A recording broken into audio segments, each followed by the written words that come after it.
Hoje vamos falar de algo que poucos têm coragem de abordar: os seres mais estranhos da Bíblia. Sim, aqueles que fogem da ideia tradicional de anjos e demônios, que desafiam a lógica e a compreensão humana. Criaturas colossais, rodopiantes, cheias de olhos, com múltiplas faces e poderes sobrenaturais. Seres que parecem saídos de histórias de ficção, mas estão descritos nas Escrituras. Muita gente pensa que a Bíblia fala apenas de Deus, homens e anjos. Mas a verdade é que há entidades que desafiam qualquer explicação racional. Quem são os Ofanins, as rodas cheias de olhos que movem o trono de Deus? E Behemoth, um animal gigantesco que ninguém consegue domar?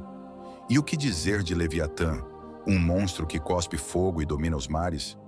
Se você acha que já ouviu de tudo sobre a Bíblia, prepare-se para ser surpreendido. Vamos explorar 10 seres assustadores, misteriosos e grandiosos, que mostram como o mundo espiritual vai muito além do que imaginamos. E cuidado, alguns deles ainda podem estar entre nós. Mas antes, quer descobrir mais sobre os mistérios e curiosidades da Bíblia?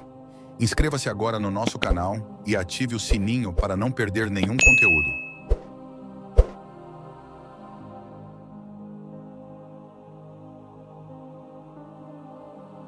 Sentados em tronos ao redor do trono supremo, os 24 anciãos aparecem como figuras enigmáticas no Apocalipse.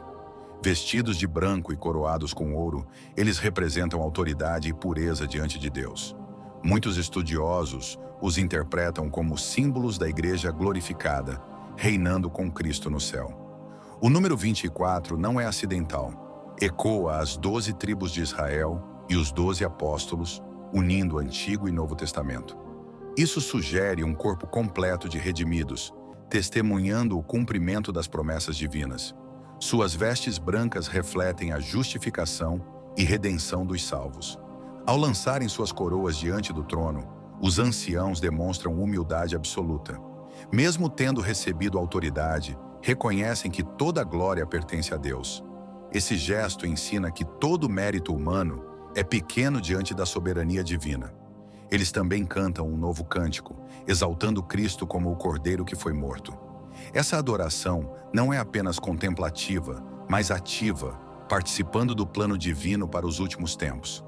Eles sabem que a história está convergindo para um propósito maior. Alguns teólogos apontam que sua presença distingue-os dos anjos, pois nunca são chamados assim. Isso levanta uma questão intrigante.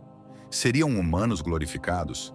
A Bíblia não responde diretamente, deixando um mistério que alimenta a especulação teológica há séculos.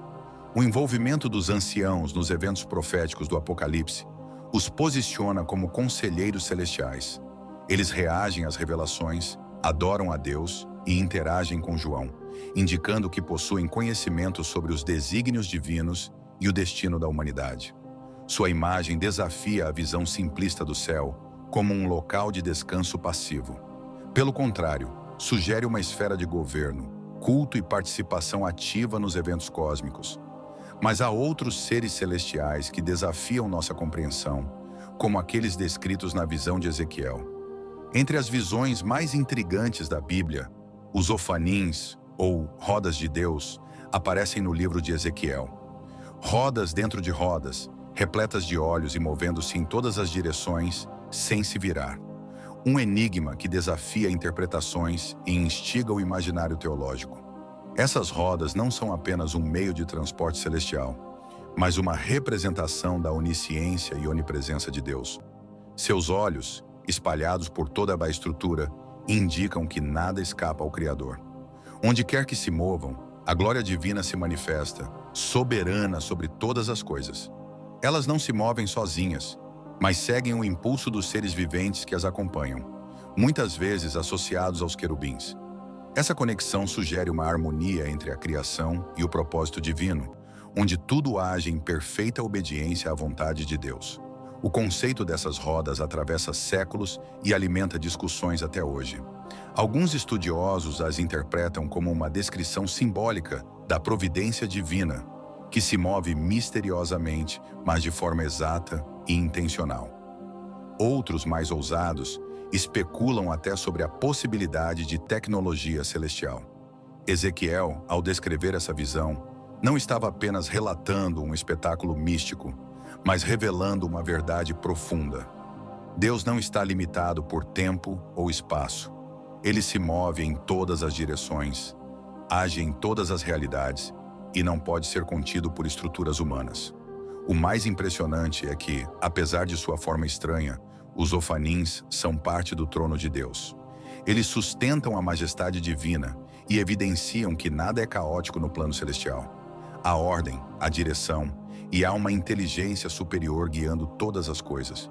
Essas rodas misteriosas desafiam a lógica terrena e nos forçam a ampliar nossa visão sobre o que é celestial. Mas se os ofanins já são tão enigmáticos, há outras criaturas que impressionam ainda mais, como os seres colossais mencionados no livro de Jó.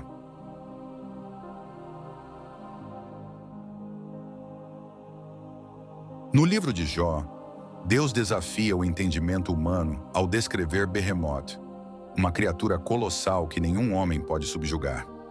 Forte como o bronze, com ossos firmes como barras de ferro, ele representa a grandiosidade da criação divina. Muitos estudiosos sugerem que Behemoth poderia ser um hipopótamo ou elefante, mas sua descrição vai além do natural. Ele domina as águas e se alimenta dos montes, sem que nada o ameace. Um símbolo da força bruta e da imensidão dos desígnios de Deus. A menção dessa criatura serve como um lembrete. Há seres na criação que escapam à compreensão humana. Jó, ao questionar Deus, recebe uma resposta inesperada: a exaltação da soberania divina, através de um animal que nenhum homem pode domesticar. Seus ossos de ferro e músculos impenetráveis demonstram que nem toda força é domável. Há poderes na natureza que refletem a majestade do Criador, e Behemoth é um testemunho disso. Ele é descrito como o primeiro das obras de Deus. Um título impressionante. Essa besta vive despreocupada, mesmo com rios rugindo ao seu redor. Uma metáfora viva da segurança que existe na criação de Deus. Assim como Behemoth não teme a correnteza, aqueles que confiam em Deus não se abalam com as tempestades da vida. Seja uma criatura real ou simbólica, seu papel no discurso divino é claro. O homem não tem controle sobre tudo. Behemoth nos lembra que há mistérios que só Deus pode entender, e nossa posição deve ser de reverência e humildade. Mas, se Behemoth é impressionante, há outro ser descrito nas Escrituras que inspira não apenas respeito, mas terror. Uma criatura que emerge das águas e é associada ao caos primitivo. Leviatã. Se Behemoth impressiona pela força, Leviatã aterroriza pelo poder caótico e indomável. No livro de Jó, Deus descreve essa criatura como um monstro marinho de escamas impenetráveis, olhos brilhantes como tochas e um sopro que lança chamas. Ele não pode ser fisgado como um peixe comum, nem domado como um animal terrestre. Sua descrição remete a algo muito além de um crocodilo ou serpente. Leviatã é a própria personificação do caos, um ser que simboliza o terror incontrolável que apenas Deus pode subjugar. Seu domínio é o oceano, um elemento frequentemente associado ao desconhecido e ao perigo nas Escrituras. O fato de que Deus o criou e o mantém sob controle é um lembrete de que até o caos está sob a soberania divina. Nenhum homem pode enfrentá-lo e vencer. Isaías 27:1 descreve Leviatã como a serpente veloz e tortuosa, que Deus destruirá no fim dos tempos. Isso nos leva a interpretações proféticas. Esse monstro seria uma figura do mal e das forças satânicas que se opõem a Deus? Em Salmos 74:14, Deus é retratado como aquele que esmagou a cabeça de Leviatã, um possível eco de Gênesis 3:15, onde a descendência da mulher esmagaria a serpente. Seria Leviatã um reflexo do próprio Satanás, cujo destino final é a derrota? Seja uma criatura literal ou um símbolo, Leviatã representa o poder bruto do incontrolável e do desconhecido. Ele lembra à humanidade sua pequenez diante do Criador, pois somente Deus pode enfrentá-lo e triunfar. Mas se Leviatã domina os mares e Behemoth a terra, o que dizer daqueles que habitam diretamente a presença divina? criaturas com múltiplas faces, asas e funções específicas no trono celestial, os querubins. Desde os primeiros relatos bíblicos, os querubins aparecem como guardiões do sagrado. Em Gênesis 3:24, Deus os coloca à entrada do Éden com uma espada flamejante para impedir o retorno do homem caído. Não são anjos comuns, mas seres de alta patente na hierarquia celestial. Esses seres aparecem em diversas passagens das Escrituras, sempre associados à presença e santidade de Deus. No tabernáculo e no templo, suas imagens eram esculpidas sobre a Arca da Aliança, Êxodo 25, 18 a 22, representando sua vigilância constante sobre a glória divina. Ezequiel tem uma visão aterradora desses seres. Possuíam 4 rostos, homem, leão, boi e águia, asas e um brilho flamejante. Essa descrição sugere que eles representam os atributos de Deus: inteligência, realeza, força e soberania. Diferente da imagem romantizada de anjos infantis, os querubins são seres poderosos e temidos. São mensageiros da santidade divina, impedindo que o profano toque no sagrado. Quando Deus manifesta sua presença, eles estão ali, como guardiões de sua glória. Além disso, há um detalhe intrigante. Em Ezequiel 28, a queda de Lúcifer é descrita, e ele é chamado de querubim ungido que guardava. Isso sugere que, antes da rebelião, Satanás ocupava uma posição elevada entre esses seres celestiais. Querubins não são apenas guardiões, mas também agentes de juízo divino. Em Apocalipse, sua presença está ligada às manifestações da ira e do poder de Deus, reforçando seu papel não só como protetores, mas como instrumentos da justiça celestial. Se os querubins são imponentes, há outro grupo de seres que possuem uma função ainda mais elevada. Aqueles que não cessam de proclamar a santidade de Deus, queimando em chamas celestiais, os serafins. Diante do trono celestial, onde a glória de Deus resplandece em santidade absoluta, estão os serafins. Esses seres são mencionados apenas em Isaías 6, versículo 1 a 7, mas sua descrição os coloca em um nível singular entre os seres celestiais. Com 6 asas, eles voam e proclamam incessantemente: Santo, Santo, Santo é o Senhor dos exércitos. 2 de suas asas cobrem o rosto, pois nenhum ser pode olhar diretamente para a santidade de Deus. Outras 2 cobrem seus pés, um gesto de reverência absoluta. E com as 2 restantes, eles voam, demonstrando prontidão para servir à vontade divina. Isaías, ao vê-los, não exulta, mas treme de terror, reconhecendo sua impureza diante da presença divina. Então, um dos serafins toca seus lábios com uma brasa viva do altar, purificando-o para que possa profetizar. Isso revela seu papel como agentes da santificação e do fogo celestial. Diferente dos querubins, que guardam o sagrado, os serafins exaltam a santidade de Deus e purificam aqueles chamados ao serviço divino. Seu nome, que significa ardentes ou abrasadores, indica que sua própria essência é o fogo, um reflexo da presença divina. Se os querubins aparecem amplamente na Bíblia, os serafins são um mistério. Isaías é o único a mencioná-los, o que sugere que são seres de um nível ainda mais elevado, restritos à adoração e serviço direto no trono celestial. O que fica claro é que a presença deles anuncia transformação.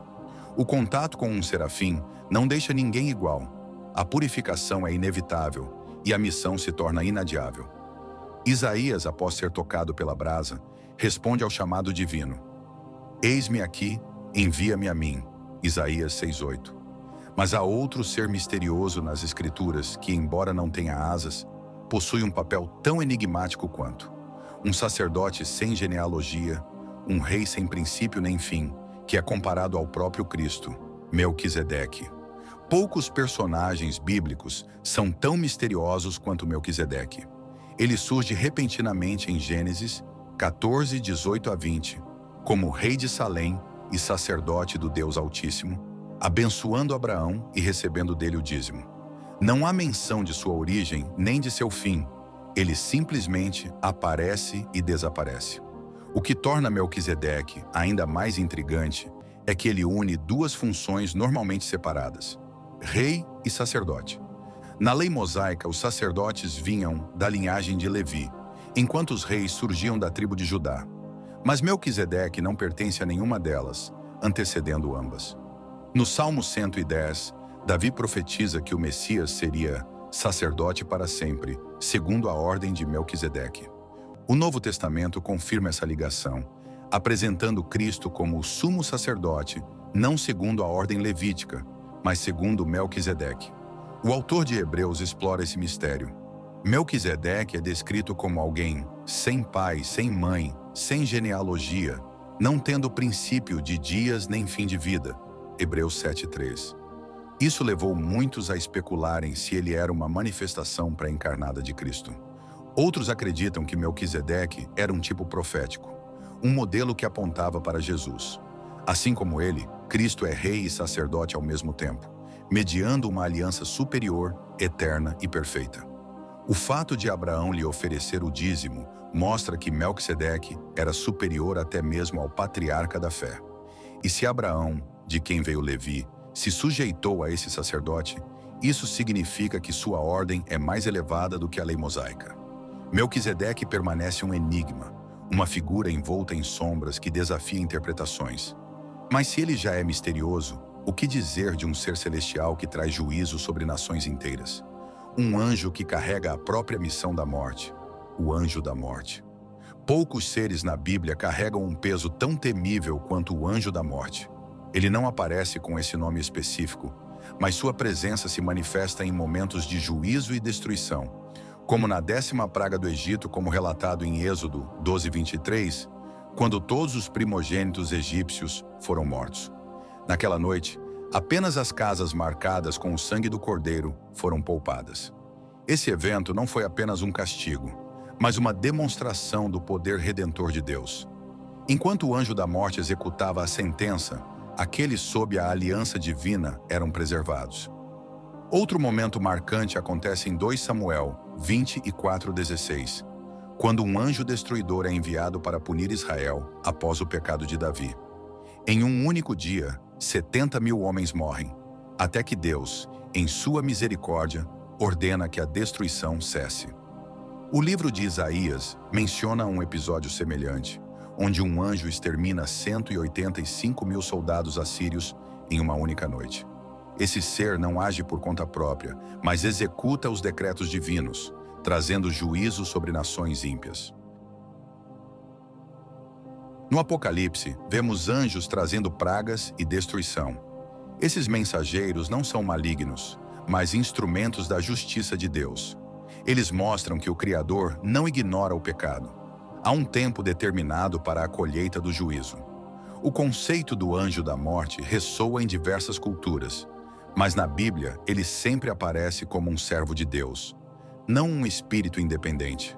Sua atuação reforça que a vida e a morte estão nas mãos do Senhor, e que ninguém escapa da justiça divina. Se esse anjo é temido, há seres que, ao contrário, buscam levar a humanidade à perdição. Criaturas espirituais que não servem ao propósito divino, mas trabalham ativamente contra ele. Os demônios. Desde o princípio, os demônios aparecem como inimigos da humanidade, agentes do caos que buscam afastar os homens de Deus. Eles não são meros espíritos errantes, mas seres inteligentes, organizados e malignos que trabalham sob a liderança de Satanás. Efésios 6:12. A Bíblia sugere que os demônios são anjos caídos, expulsos do céu após se rebelarem contra Deus. Apocalipse 12:4. Eles não podem criar nada, apenas corromper, enganar e destruir. A possessão demoníaca descrita nos evangelhos mostra sua capacidade de influenciar corpos e mentes humanas. Jesus, ao encontrar pessoas possuídas, nunca as ignorou. Ele as libertava com autoridade e os demônios tremeciam diante dele. Isso revela que, apesar de sua astúcia, eles são completamente submissos ao poder de Cristo. Em Lucas 8:30-33, Jesus expulsa uma legião demoníaca de um homem e os permite entrar em porcos, que se lançam ao mar. Isso mostra que os demônios preferem estar em corpos físicos, pois sua natureza os inclina a agir e causar destruição. O apóstolo Paulo alerta que esses espíritos malignos promovem doutrinas enganosas, levando pessoas a se afastarem da verdade. 1 Timóteo 4:1. O engano é uma de suas principais armas, pois muitas vezes eles se disfarçam como anjos de luz. Apesar de sua influência no mundo, seu destino já está selado. Apocalipse 20:10 declara que Satanás e seus seguidores serão lançados no lago de fogo, onde serão atormentados eternamente. A batalha espiritual é real, mas a vitória de Deus é certa. E entre esses seres malignos, há um que se destaca como o líder da rebelião. Um anjo outrora glorioso, mas consumido pelo orgulho. Aquele que ousou desafiar o próprio Criador. Lúcifer, o inimigo de Deus e da humanidade. Antes de se tornar o adversário de Deus e da humanidade, Lúcifer era um anjo de posição elevada. Ezequiel 28:12-17 descreve sua glória. Cheio de sabedoria e perfeito em formosura, um querubim ungido, adornado com pedras preciosas e habitando no santo monte de Deus.